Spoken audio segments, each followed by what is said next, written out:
গাইবান্ধা জেলা সদর থানা হলাহাটি ইউনিয়ন দক্ষিণ আলেপ্তারি 3 নম্বর ওয়ার্ড। আমি রেজাউল করিম বাবাদানের কাছে ছয় লতিফের সম্বন্ধে জানতে চাই জাহের বাদক। গাইবান্ধা জেলা গাইবান্ধা সদর থানা রেজাউল করিম সে ছয় লতিফা জাহের এবং বাতেন সম্পর্কে জানতে চেয়েছে। আমি প্রথমে 6টা লতিফার বাংলা ইংরেজি নামটা বলে নিই। বাংলায় এগুলোকে বলা হয় মূলাধার, বিশুদ্ধ, আজ্ঞা, সহস্রার, মণিপুর এবং অনাহত। আর ইংলিশে এগুলোকে বলা হয় main stream, thyroid, pituitary, pineal, adrenal আর থাইমাস। বাংলা এবং ইংরেজি নাম হয়ে গেল। আরবিতে এগুলোকে বলা হয় কলব, রুহু, সির, খফি, আখা, নফস। এখন এই কোন লতিফাগুলোর অবস্থান কোথায়, এই বিষয়গুলো আমাদের উপমহাদেশে একরকম আছে, আর বাস্তবে হলো বাংলা ভাষায় এগুলোকে বলা হয় চক্র। বাংলায় হলো ষটচক্র,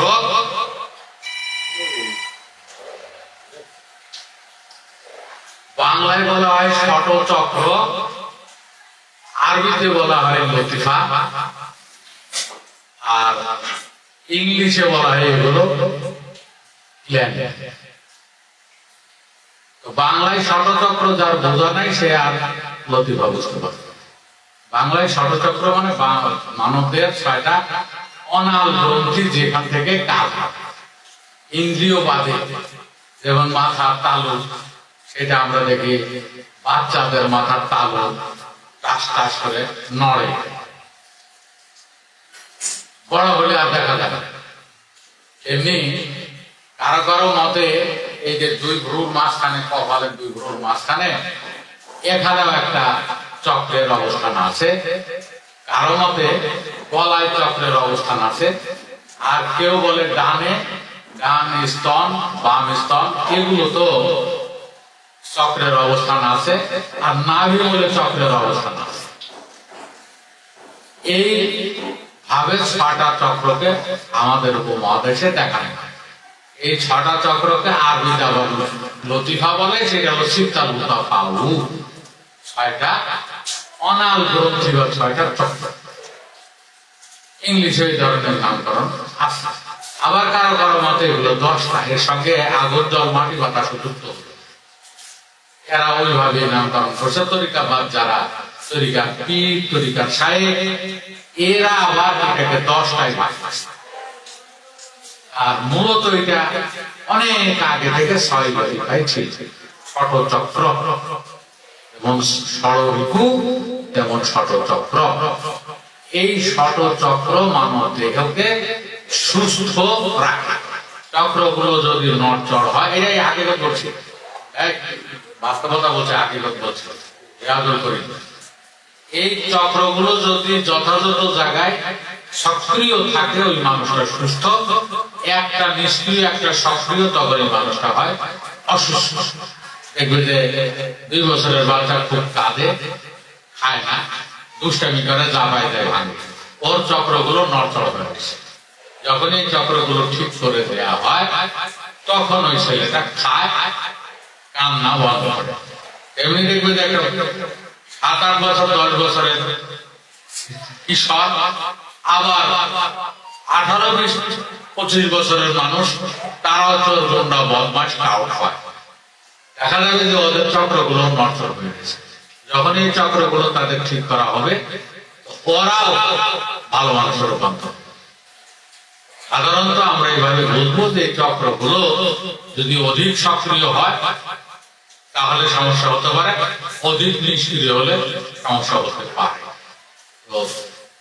উদাহরণ হিসাবে যে মাথার তালুতে যে চক্রটা থাকে, এটাকে বলে সহস্রার। এই সহস্রার চক্র যদি কারো অধিক সক্রিয় হয় ওই লোকটা জ্ঞানী হয়, আর স্বাভাবিক থাকলে সাধারণ মানুষই থাকে। উদাহরণত আমি বলি, কারণ নাভি চক্র যদি নড়চড় হয়, নাভির মূল নাভি চক্র এইটা যদি উপরের দিকে নড়ে যায়, সরে যায়, তাহলে তার কোষ্ঠকাঠিন্য বা মল শক্ত হলো। আর যদি কারো নিচের দিকে নেমে যায়, তাহলে তার পাতলা পায়খানা দেখা যায়। এই চক্রকে সঠিক জায়গায়, এই চক্রটি অর্থাৎ নাভি চক্রটিকে সঠিক জায়গায় নিয়ে আসা একুপেশার মতে নিয়ম আছে, আবার আমাদের মরমিবাদেও নিয়ম আছে। এইটা সাধারণত তরিকার শায়েখ মাশায়েখ যারা, ওরা জিকির দ্বারা এই লতিফা ঠিক করে। আমরা জিকির করতে করতে লতিফা ঠিক হয়ে যায়। এইটাই ওরা বলে যে মন পরিষ্কার করা, হৃদয় পরিষ্কার করা, কলব পরিষ্কার করা, এগুলো বলে জিকির দ্বারা এগুলো হয়। আসলে না, চক্রগুলো যদি নড়চড় হয়, তাহলে একুপেশার চিকিৎসকদের মতে যেভাবে এই লতিফাগুলোকে স্থানে আবার সক্রিয় করা যায়, সমান সক্রিয় করা যায়, ওইভাবে করতে হবে, তাহলে সুফল পাওয়া যাবে। অন্যথায় দ্বিতীয় বিপরীত হবে। তাহলে আমরা সাধারণত একটা মানুষের এই 6টা লতিফা, 6টা চক্র ঠিক জায়গায় আছে কিনা, এইটা দেখার জন্য 3 ধরনের মাপ পদ্ধতি আমরা ব্যবহার করি। একটা হাতের, এই যে এইভাবে হাতের এবং পায়ের আঙ্গুল মেপে দেখা যায় যে লতিফাগুলো ঠিক জায়গায় আছে কিনা। আর একটা, এই যে চুলের গোড়া থেকে পা পর্যন্ত সুতা দিয়ে মেপেও দেখা যায় যে লতিফাগুলো ঠিক মতো আছে কিনা, চক্রগুলো ঠিক মতো আছে কিনা। যদি কম বেশি দেখা যায়, তাহলে হাতের এবং পায়ের একটা ব্যায়াম দ্বারা 1 সপ্তাহ, 2 সপ্তাহ, 3 সপ্তাহের ভিতরে ওই চক্রগুলো আবার যথাযথ হয়। এই ব্যায়ামটা করতে হয় তাদের চক্রগুলো নড়চড় আছে। আর নাভি চক্র নড়চড় আছে কিনা এইটা সুতা দ্বারাও মাপা যায়, নাভি থেকে এই স্তন পর্যন্ত এবং নাভি মূল থেকে এই স্তন পর্যন্ত, স্তনের গোটা, নাভি মূল থেকে স্তনের গোটা পর্যন্ত এবং এই স্তনের গোটা পর্যন্ত মাপলে বোঝা যায় যে নাভিটা কোন দিকে নড়ে গেছে, আসলে নড়চড় হয়েছে না ঠিক জায়গায় আছে। যদি নড়চড় হয়, তাহলে একুপেশার চিকিৎসকদের মতে নাভিকে নাভির জায়গায় বসানোর জন্য ওরা ট্রিটমেন্ট দেয়। অথবা তোমাদের মনে পড়ে, মনে আছে কিনা জানি না, দেখবে আমরা যখন ছোট ছিলাম, শরীরের ভিতরে কোনো কম বেশি হলে আমাদের দাদি এবং মা খালারা মাথায় চুন এবং মধু দিয়ে একটা ডলা দিত গরম বার করার জন্য। আর নাভি নড়চড় হলে নাভির উপরে একটা গ্লাস রাখা, এই যে এই ছবিটা যেরকম দেখতেছেন এইরকম, ওই গ্লাসটা লাগিয়ে নাভিটা নিচের দিকে দেবে গেলে, ডানে বামে নড়ে গেলে ওই গ্লাস দ্বারা নাভিটা আবার তোলা হলো। মনে পড়ে দেখছো এগুলা? নাভিকে তুলে ঠিক জায়গায় বসানো হতো, তখন নাভি চক্রটা ঠিক তুলে মোটামুটি এই ছেলেটা সুস্থ হতো, এইরকমই বোঝায়। আর সেইটা না করে নাভি চক্রকে, এটাকে বলে নবস লতিফা, নবস লতিফা, লতিফায় নবস, এটা ঠিক করার জন্য অনেক জিকির আজকাল আবিষ্কার হয়েছে।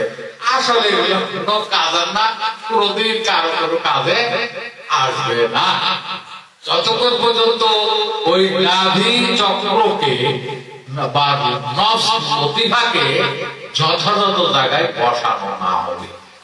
একবার ঠিক জায়গায় বসিয়ে দিলে ওই ছেলেটা, ওই মেয়েটা, ওই শিশুটা সুস্থ হতো। এছাড়া লতিফা, নবস লতিফা নড়চড় হলে জিকির আজকাল, ঝাড়ফুঁক এগুলো দ্বারা সম্ভব না। এখন ডাক্তাররা করে কি, আপনার এই হয়েছে, আপনি এই যে ওষুধটা নিয়ে যান, অটোমেটিক ঠিক হয়ে যাবে। এখন আর মধ্যযুগীয় ওই যে নাভি তোলা গ্লাস লাগানো, এই সিস্টেমটা চলে না, এখন আর নাই। এখন আধুনিক ডাক্তাররা হোমিওপ্যাথিক চিকিৎসা দ্বারাই পাতলা পায়খানা এবং কোষ্ঠকাঠিন্য দূর করে। কিন্তু আমাদের ওই সময় ছোটবেলা যখন আমরা, তখন এগুলো ছিল গ্লাস দ্বারা সলতা করে মাটি তৈরি করে প্রদীপ বসিয়ে এর উপর যদি একটা কাঁচের গ্লাস বসিয়ে দেওয়া হতো, তাহলে আগুন নিভে ওই নাভির বসে দেওয়া নাভিকে টেনে উপরে উঠিয়ে আনতো, উপরে তুলতো প্রায় 1-1.5 ইঞ্চি। সেইটার জন্য নাভি চক্র নড়চড় হলে নাভি চক্রকে যথাযথ জায়গায় বসানোর প্রক্রিয়া, এবং ওইটা এখনো কার্যকর। নাভি নড়চড় হলে এখনো কার্যকর ওই পদ্ধতিতে। আদারওয়াইজ এখন যে ঠুনক পদ্ধতি গুলো দেওয়া, এটা বেশিদিন থাকে না। এই নাভি চক্র মানে এই বাংলা ষটচক্রকে সঠিক করার জন্যই হলো এই চিকিৎসাগুলো প্রায় কয়েক হাজার বছর ধরে আমাদের এই মহাদেশে প্রচলিত আছে। এইটাকে না জেনে না বুঝে আমাদের ষটচক্র আবার মধ্যপ্রাচ্যে নিয়ে এটাকে সিদ্ধা লতিফা বা ছয় লতিফা বানিয়ে এইটাকে আবার বাংলাদেশে বা আমাদের এই ভারতবর্ষে পাচার করা হয়েছে। কি জিকিরের মাধ্যমে, হালকা জিকির, কফি জিকির, জলি জিকিরের মাধ্যমে এগুলো ঠিক করতে হবে। কেউ কেউ আবার ওজিফা দেয়, এই ওজিফার মাধ্যমে এই দরুদ শরীফ দেয়, বিভিন্ন জিকির দেয়, সুবহানাল্লাহ 100 বার 500 বার জিকির, এই দরুদ শরীফ 100 বার 500 বার, এইগুলো যদি আদায় করা হয় তাহলে আপনি সুস্থ থাকবেন। সকাল বিকাল হালকা জিকির দেয়, তাহলে বোঝা গেল ষটচক্র আমাদেরই যোগীদের আবিষ্কার। দীর্ঘদিন ধরে আমাদের যোগীরাই এগুলো করতো, ঋষিরা এগুলো করতো, পরে কবিরাজদের হাতে দেয়। এইটা পরবর্তীতে আরব বিশ্বে গিয়ে লতিফা আকারে আমাদের কাছে ফিরে আসে, এবং এটা আমরা এখন জিকিরের দ্বারা, জলি জিকির, কবি জিকির, হালকা জিকিরের দ্বারা লতিফা সক্রিয় করা, লতিফা গুলোকে সংশোধন করার পদ্ধতি আমরা করতেছি। আসলে এগুলো কোনো কাজের না। চিশতিয়া তরিকার জিকির, কাদরিয়া নকশবন্দি মুজাদ্দিদের তরিকার জিকির, এগুলো কোনো কাজের না। শুধুই মানুষকে একটা আনুষ্ঠানিকতার ভিতরে ডুবিয়ে রেখে মানুষকে শোষণ এবং নির্যাতন করা। বুঝাইছে? তাহলে ওই রিয়াজুল করিমের প্রশ্নটা ছিল এটার বাস্তবতা কোথায়? এইটার বাস্তবতা হলো তোমার ছেলেটা কান্দে, ক্লাস ভাঙে, মোবাইল ভাঙে, খায় না, দুষ্টামি করে, এইটাকে সুষ্ঠু ট্রিটমেন্টটা দাও, তার ওই নড়চড় লতিফাটা ঠিক করে দাও, ওই ছেলেটা যদি ভালো হয়ে যায়, এটাই হলো বাস্তবতা। কি কর? তোমার নাভি চক্রটা নড়চড় হয়ে রয়েছে, তোমার পাতলা পায়খানা কোষ্ঠকাঠিন্য হয়ে রয়েছে, তুমি নাভি চলো, তোমার উপরে যদি তোমার এটা ঠিক হয়ে যায়, এটা তার বাস্তবতা। তুমি বলছো যে এটা হাকিকত কোথায়, বাস্তবতা কোথায়? তাই না? আমি নাভি চক্র যেটাকে বলে নফস লতিফা, আবার আমাদের দেশে একদল বানাইছে নফস মানে বোঝে কিন্তু পুরুষাঙ্গ। এই তোমার নফস ঠিক করো, আছে না? নফস লতিফা হলো নাভি মানে নাভি চক্র, এইটাকে কেউ কেউ আবার নফস মানে পুরুষাঙ্গ নিচ্ছে। এই তোমার নফস ঠিক নেই। আবার কেউ কেউ নফস মানে মনও নিচ্ছে, তোমার মন ঠিক নেই। এই যে ধান্দাবাজি, আগা নাই, গোড়া নাই, বাস্তবতা নাই। সুন্দর প্রশ্ন করতে রেজাল্ট করি, কতটা সুন্দর দেখলো, বাস্তবতা কোথায় বাবা? বাস্তবতাটা দেখতে চাই আমরা, খালি মুখামুখি শুনতে চাই।